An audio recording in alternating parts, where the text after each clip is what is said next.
Hello everybody, स्वागत है आप सबका एक बार फिर से on my channel Krishna Singh Dev. तो today I am very excited. This is our day 1 of Lakshya batch, जहां पर हम अपने कॉमर्स की प्रिपरेशन को बूस्ट अप करने की पूरी तैयारी करके बैठे हुए हैं।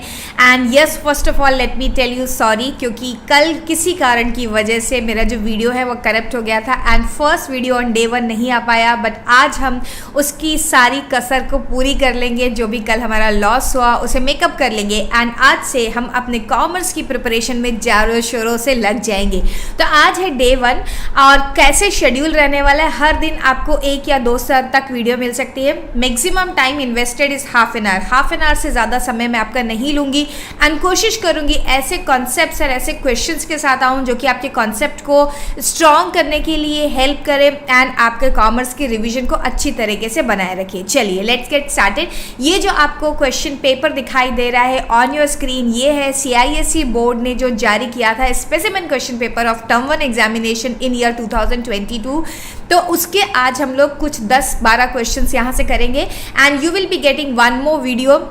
इधर टुडे आपको दो वीडियोस मिल जाएंगे या कल आपको 2 वीडियो मिल जाएंगे, जहां पर हम लोग सब्जेक्टिव क्वेश्चन भी रखेंगे। हमारा प्लान क्या होने वाला है, हम subjective questions and objective questions दोनों को ही साथ साथ देखते जाएंगे सो दैट आप किसी एक पर्टिकुलर पैटर्न पे स्टिक ना हो, आप सब तरीके के क्वेश्चंस को देखते जाएं। चलिए स्टूडेंट्स, अब आपका बिल्कुल ज़्यादा समय जाया नहीं करूँगी और स्टार्ट करती हूँ स्टडीज़ को। तो ये रहा हमारा question number 1, which of the following is not a feature of business environment. ये बिजनेस एनवायरनमेंट के काफ़ी सारे क्वेश्चन ये जो हमारे पहले 10-15 क्वेश्चन हम करेंगे। आज 15 क्वेश्चंस का टारगेट रख रही हूँ मैं, उसमें हमें काफ़ी सारे क्वेश्चन बिजनेस एनवायरनमेंट के देखने के लिए मिलेंगे। एंड ये जो बिजनेस एनवायरनमेंट का क्वेश्चन है धीरे धीरे करके इंपॉर्टेंट बनता जा रहा है। बिजनेस एनवायरनमेंट का चैप्टर छोटी सी यूनिट है, लेकिन यहाँ से काफ़ी सारे केस स्टडी बेस्ड क्वेश्चन आने लगे हैं आजकल। तो इसे अच्छे से पढ़ लीजिएगा बच्चों। 4 से 5 पेजेस का क्वेश्चन चैप्टर है जिसे आप बहुत अच्छे से कर सकते हैं with marking of keywords. Yes, चलिए सबसे पहले देखिए, which one of is not a feature of business environment. Uncertainty बिल्कुल फीचर है बिजनेस एनवायरनमेंट का, तो uncertainty can not be our answer. If you talk about interdependence, yes, business environment interdependent होता है। There are many factors which are dependent on each other. General forces होते हैं, specific forces होते हैं जो कि इंटरडिपेंडेंट है, तो इसे भी हम नहीं बोलेंगे। Complexity, yes, business environment complex है, इसीलिए उसकी रेगुलर स्टडी जरूरी होती है if you want to be successful in the business. So this is also not our answer. सो बाकी जो बचा हुआ है लास्ट वाला एलिमिनेशन टेक्निक से भी वही आ रहा है, पढ़ के भी समझ में आ रहा है। Stability is not the answer, क्योंकि बिजनेस एनवायरनमेंट स्टेबल नहीं होता है। So the D1 is our answer. Going to the next one. Next one is which environment, under which environmental effect IBM and Coca-Cola forced to leave the India?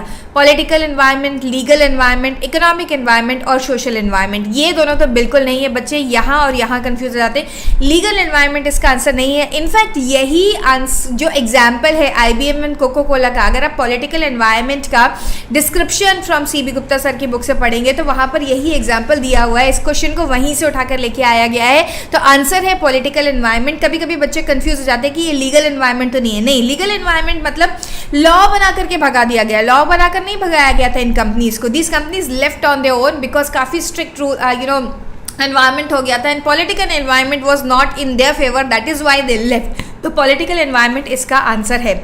Number 3, which with the introduction of photostat machine in the market, carbon paper industry was adversely affected. Which dimension of the business environment is involved in this case? तो यहाँ पर economic environment is not the answer. Political environment is also not the answer and social environment is also not the answer. The answer is technological environment. हमेशा technology के upgradation की वजह से कुछ techniques obsolete हो जाएंगी और उनसे रिलेटेड जितने भी मशीनरी है या प्लांट्स है वो सब पुराने हो जाएंगे और लोग अपना जॉब भी छोड़ सकते हैं, मतलब जॉब भी लूज करेंगे, छोड़ सकते हैं। It's not there choice, they are bound to leave it and they will have to upgrade. जैसे कि आपने देखा होगा, जैसे ही टैक्सीज एंड ऑटो रिक्शाज आए, साइकिल वाले जो रिक्शा चलते थे अब वो कम्प्लीटली बंद हो गए हैं। क्यों? क्योंकि because of the technological changes in the environment, those things have become obsolete and the people who were involved in those kind of jobs, they had to leave and they had to upgrade themselves or they had to find some other job. This is what Okay, so technological environment is the answer over here. Which of the following is an inherent limitation of the firm? तो पहले 3 question लगातार हमने देखे business environment के, तो आपने काफ़ी सारी चीज़ें यहाँ से बिजनेस एनवायरनमेंट के बारे में सीख लिए. अब आ गया है क्वेश्चन प्लानिंग का. ये है which of the following is an it's not planning, ये है आपका स्वॉट एनालिसिस का क्वेश्चन, मतलब ये भी चैप्टर 1 का ही क्वेश्चन है. Which of the following is an inherent limitation of the firm. देखिए इनहेरेंट लिमिटेशन की बात करते हैं तो हमारे पास 2 चीज़ें आती है, एक तो होती है स्ट्रेंथ और एक होती है वीकनेस. ये दोनों ही इनहेरेंट होती है. अगर मैं अपॉर्चुनिटीज एंड थ्रेट्स की बात करूँ तो वो एक्सटर्नल होती है.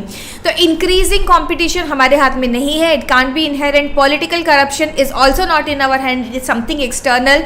इन experience staff, yes this is the answer, क्योंकि इन एक्सपीरियंस स्टाफ फर्म की इंटरनल चीज़ें और उसकी वीकनेस है, एक्चुअली इनहेरेंट लिमिटेशन है ये. Changes in physical policy is also something which is out of our control. Going to the next one, the process of retaining a part of profit over the years and re investing the same, ये है आपका finance वाले unit से पूछा गया question. तो यहाँ पर हमारे पास various type of sources of finance available होते हैं, जिसमें से एक होता है प्लोइंग बैक ऑफ प्रॉफिट, या जिसको हम बोलते हैं रिटेन्ड अर्निंग. जब हम प्रॉफिट का सारा पार्ट शेयर होल्डर्स को डिस्ट्रीब्यूट नहीं करते, या जो भी ओनर ऑफ बिजनेस है in case of sole proprietor and partnership firm, हम ओनर्स को ना दे करके उसे प्लोइंग बैक कर लेते हैं, मतलब रख लेते हैं for the future use, and later on उसे री इन्वेस्ट किया जाता है. तो this is called ploughing back of profit और retained earning. This B part is the answer, others are not the answer. ये दूसरे सोर्सेज ऑफ फाइनेंस है. Next is question number 6, again finance unit से ही है. A company can raise fix capital in the form of. जैसे ही आप fix capital word पढ़े, आपके दिमाग में आना चाहिए फिक्स कैपिटल के लिए हमें ज़्यादा बड़े सोर्स ऑफ फाइनेंस की ज़रूरत होगी, long term source of finance की ज़रूरत होगी, क्योंकि काफ़ी सारा अमाउंट ऑफ फाइनेंस हम रेज करेंगे तो वो किसी भी शॉर्ट टर्म से रेज करना नहीं चाहेगी कंपनी, क्योंकि उसे ज़्यादा पीरियड चाहिए होगा उसे रिटर्न करने के लिए. तो equity share is the only answer. Cash credit, discounting of bill of exchange and bank overdraft, all these are short term sources of finance, so these cannot be the answers. Going to the next one, working capital has 2 concept. Working capital has 2 concept, gross and net. ये तो बिल्कुल देखकर किसी को भी पता चल जाएगा, gross का opposite होता है net, तो आराम से इसे आप कर पाएंगे. Capital needed at the commencement of business is temporary working capital, permanent working capital, seasonal working capital. No, initially जो capital चाहिए होती है that is called initial working capital. The capital which changes its forms is termed as working capital. Fixed capital, seasonal capital, special capital is not the capital which changes its form. In fact, ये seasonal and special capital working capital के ही type है.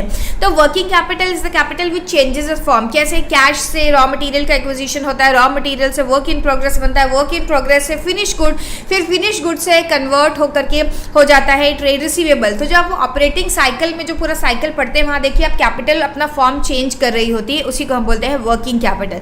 सो it changes it forms. Next is which card issued by the bank does not enjoy, does not को ठीक से पढ़ लेना, does not enjoy credit facility. तो debit card is the answer which does not enjoy the credit facility. Credit card में तो credit facility मिलती है, कैश कार्ड कुछ होता नहीं है, किसान कार्ड में भी शायद क्रेडिट फैसिलिटी मिलती है. तो ये सारे जो है ये आंसर नहीं है, first one is the answer. Next is 11, the full form of ATM is automated teller machine, automatic teller machine, all India. सो ये नहीं है, ऑटोमेटिक भी नहीं है, ऑल इंडिया भी नहीं है, ऑटोमेटिक भी नहीं है, टोल मशीन तो है ही नहीं, टेलर मशीन है. एंड ऑटोमेटेड, ऑटोमेटेड कई बार बच्चे A एंड B ऑप्शन में कंफ्यूज जाते हैं, याद रखिए automated is the right answer for this. Bearer और डिबेंचर, बियर और डिबेंचर बियर और चेक की तरह होते हैं, जिसके हाथ में होते हैं उसका वो डिबेंचर बन जाता है. उसके लिए कोई अलग से कंपनी को जाके इन्फॉर्म नहीं करना पड़ता है कि हम अपना डिबेंचर इसको दे रहे हैं. ठीक है, so can be converted into equity share. Convertibility का क्वेश्चन नहीं है ये. Can not be converted into equity share, no. Can not be transferred without the notice of company, no, इसके लिए कोई नोटिस नहीं है. So last one is the answer, D part is the answer. Can be transferred by mere delivery, there is no notice to be given to the company for the beer debenture. Next is which of the following types of plan does not allow for any flexibility or discretion. तो अगर policy की बात करूँ, policy में बोला जाता है flexibility होनी चाहिए. स्ट्रैटेजी एंड प्रोसीजर में भी सिर्फ रूल एक ऐसा है जो कि रिजिड होता है. Rules are laid down and are to be followed as it is. तो rule is the correct answer for this. 14, planning requires logical and systematic thinking rather than guess work और wishful thinking. Which feature of planning is highlighted in the above case. So planning is a mental exercise is the answer for this. Planning focuses on achieving the objective, no. Planning is a primary function, no. Planning is pervasive, no. थोड़ा भी confusion लग रहा है आपको तो आप एक काम करिए, अभी की अभी वीडियो को पॉज करिए एंड अपनी बुक खोलिए. And planning is a mental exercise या प्लानिंग इज इंटेलेक्चुअल प्रोसेस करके एक आपकी बुक में हेडिंग दिया होगा, आप उसको जाके रीड करेंगे तो आपको वहाँ पर एग्जैक्टली ये लाइन लिखी हुई मिलेगी कि planning avoids the systematic work and any kind of guess work is avoided by planning. Okay, last question for the day is 15th question. Which principle of management states that every subordinate should receive order from and accountable for only one supervisor? So this is unity of command. एक ही person से हमें directions मिलने चाहिए तो हम accountable भी properly होंगे and work can be taken care properly. So students, ये 15 क्वेश्चन हमने टर्म 1 के स्पेसिमन क्वेश्चन पेपर से कर लिए हैं, जो कि आपको अवेलेबल है CISC.org की साइट पे. आप वहाँ से जाके इस क्वेश्चन पेपर को देख सकते हैं. एंड इसी तरह से हम रोज़ कुछ ना कुछ कॉन्सेप्ट करने वाले हैं एंड आपका कोई भी टाइम वेस्ट में नहीं करूँगी और बहुत अच्छे concept question and past year में आए हुए क्वेश्चंस को लेकर आने वाली हूँ. तो बने रहिए चैनल पर. आपने चैनल को अभी तक सब्सक्राइब नहीं किया है तो सब्सक्राइब कर लीजिए एंड वीडियो को लाइक एंड शेयर करना मत भूलिए. और टाइम नहीं लूँगी, पढ़ाई में लग जाओ. We will meet once again. Bye.